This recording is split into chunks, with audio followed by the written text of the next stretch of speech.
ఇక పార్టీ రజతోత్సవ మహాసభ ఏర్పాట్లపై ఆ పార్టీ అధినేత కేసీఆర్ ఎర్రవెల్లిలోని నివాసంలో సన్నాహక సమావేశం నిర్వహించారు.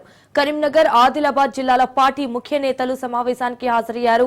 ఈ నెల 27న జరగనున్న బీఆర్ఎస్ రజతోత్సవ సభ ఏర్పాట్లపై కేసీఆర్ పార్టీ నేతలకు దిశానిర్దేశం చేశారు. ఇటు నియోజకవర్గాల వారీగా సన్నాహక సమావేశాలు నిర్వహించాలని నేతలకు సూచించారు. అలాగే నియోజకవర్గానికి 1,00,000 మందికి తగ్గకుండా సభకు తరలించేలా ప్రణాళిక రూపొందించాలన్నారు. మహాసభ ప్రజలకు మనోధైర్యం వచ్చేలా ఉండాలని, మహాసభకు సంబంధించిన అన్ని ఏర్పాట్లు చూసుకోవాలని కూడా నేతలకు సూచించారు.